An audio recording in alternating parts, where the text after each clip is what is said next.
Welcome, I'm Evan Cooper for AssetTV. Are equities overvalued? In today's Masterclass, we'll be addressing that question with three expert panelists from ClearBridge Investments. They are Scott Glasser, Co-Chief Investment Officer and Portfolio Manager of the firm's appreciation strategy, Brian Angerame, Managing Director and Portfolio Manager of ClearBridge Midcap Strategies, and Margaret Vitrano, Managing Director and Portfolio Manager in the large cap growth area. Welcome, everyone. The valuation question seems a timely one to ask. Last year, the S&P 500 gained 30%, which was the largest jump in the index since 1997, and an increase that carried the broad market measure to a record high at its year-end close. First quarter performance this year was good too, if quite a bit less torrid, with a gain of just over 1%. But as temperatures plummeted in much of the nation during January, February, and March, share prices of quite a few big-name stocks sunk too, leading many to wonder if the market just has the sniffles, a bad cold, or maybe something worse. Since we have three leading stock market diagnosticians here with us to analyze the patient, let's turn to them. Scott, you're taking the market's pulse every day. Are stocks overvalued? So the question of whether stocks are overvalued is one that's asked frequently and sometimes hard to answer. It's easiest to answer when you're at market extremes. So if you think back to 2008 and to the first quarter of 2009, it was clear that the equities were undervalued relative to both growth opportunities and the cash flows they were generating. If you look back to 99 and 2000, it was obvious that they were overvalued because valuations had reached an extreme. What I find today is when you look at various measures, the market itself as a whole is kind of in that middle range. If you look at indicators based on interest rates, the market looks cheap. If you look at other indicators that might look at market cap to GDP or price to book, the market looks more expensive. Cash flow kind of puts you closer to the middle, cash flow metrics. So my viewpoint is that the market is kind of in this middle zone where it's neither extremely overvalued nor extremely undervalued. And those are the points, the extremes, that really become both the opportunity and the danger. I think we've had great returns over the last 5 years. Last year was an extraordinary year. I think we start this year probably a little bit overbought, and it would not be surprising to see. Sometimes the market itself gets ahead of underlying fundamentals. Sometimes fundamentals lag market prices.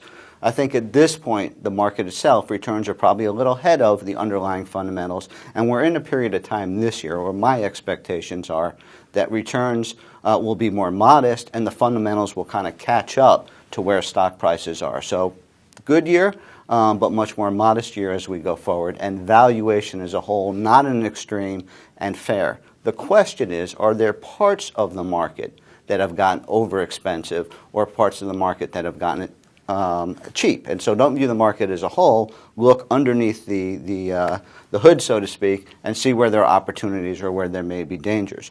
My area of the market happens to be larger cap, kind of quality-oriented stocks, both on the growth and the value side, and I am finding a number of opportunities there. I think the valuations for the larger cap sector is attractive, particularly on a cash flow basis. Let's go into some of your colleagues' view in their areas. Margaret, tell us what you're seeing. You know, I agree with Scott. It's interesting because last year, with the market up so strong, a lot of it was from multiple expansion, and the market was saying we're anticipating things to be getting better. And when I look at the economy and look at where I think things are going in 2014 and 2015, I do think the economy is getting better.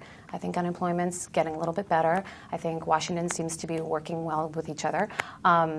So I am optimistic about, you know, the economy for 2014 and 2015. Some of that we saw in the appreciation in 2013. So from here, what I feel like we really need to see in our portfolio companies is revenue growth. So we're really focused on, you know, show me the money, show me the revenue, things really are getting better, and show me that the economy is getting better. You know, I absolutely agree with Scott that there are there are some pockets where I feel like some stocks are ahead of themselves.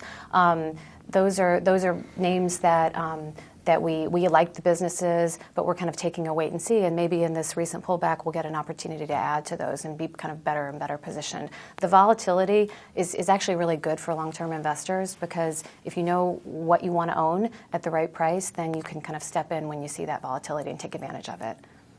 Yeah, I think it's interesting, even within sectors, you see some extremes, right? You have some of the fastest growing largest momentum companies out there that had risen all the way through the fall and into the January and February of this year.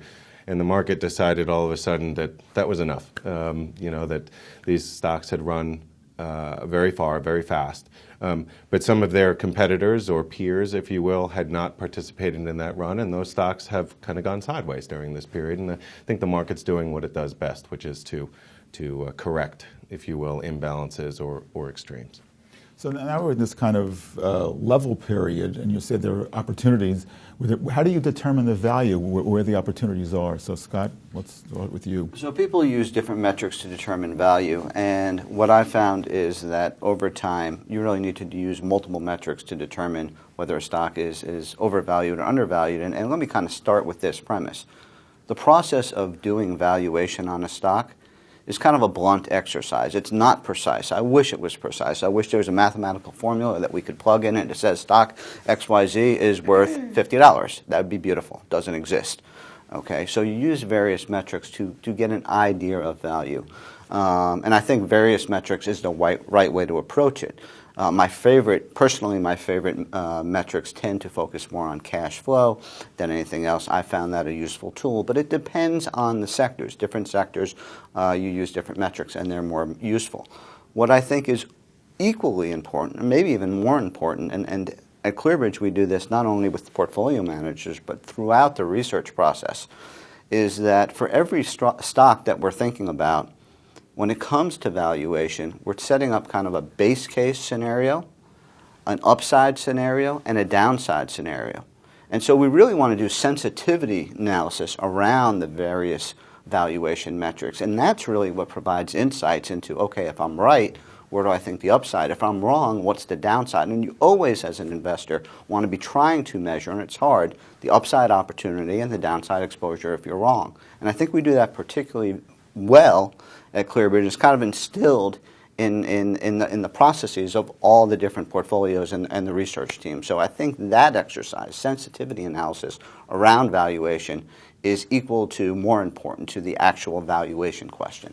Scott's absolutely right. I feel like I've been humbled enough times when I've been wrong that whenever we think about that upside versus downside, you always want your upside to be more than your downside. And then you can be wrong and still kind of be right on your investment idea. But just back to your original question, I guess I would caveat it by saying it's the business model first. It's not just a cheap company that we're interested in. It's a company that we think is a terrific business model that's going to be an enduring business in 3 to 5 years. And then you say, at what price can I buy it where I think I can outperform? I guess, does it question or does it change the idea of growth stock versus value stock when you approach it this way? How does that affect that determination? I think it absolutely, I think growth versus value in some ways, I think they're arbitrary rewards. There are lots of companies that move from growth to value and vice versa, and I think there are lots of different ways to make money. So again, when we think about businesses, we think about, do I want to own this business? Do I think this company is fundamentally undervalued? And then kind of go from there. I think that sometimes when I think about the arbitrary names that go into our indices, it is just that, it's arbitrary. And I know in the Russell 1000 growth, IBM is in that. And I think IBM is clearly not a growth company. It's a fine company, but it's not really a growth company. And so the question is always, can you do better? Can you find something that's growing better? Yeah, I think since the credit crisis, you've seen some of the traditionally defined value companies all of a sudden characterized as growth companies because they've got top line growth of 3 or 4%, whereas you have these traditionally defined growth companies all of a sudden having been shot, if you will, and now have value characteristics. So it keeps us on our toes. Does it affect you in terms of where your funds fit in the box as to what? Well, it can, and you need to be a little bit sensitive to that, and we have a risk department that helps make sure that we continue to fit in those boxes and that we're pure and style pure. And as we do our risk reviews, one of the things we want to make sure we're style pure.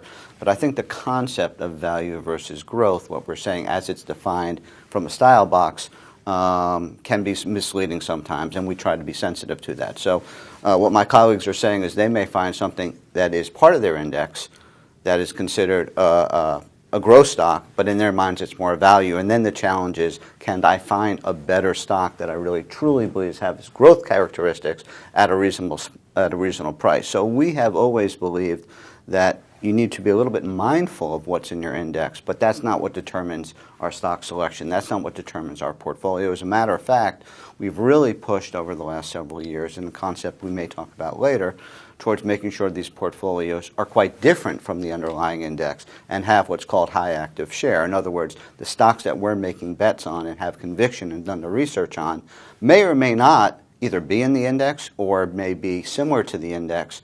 But if those are our highest conviction ideas, that's where we want to put our largest positions. So we know about it. We're sensitive to it. It does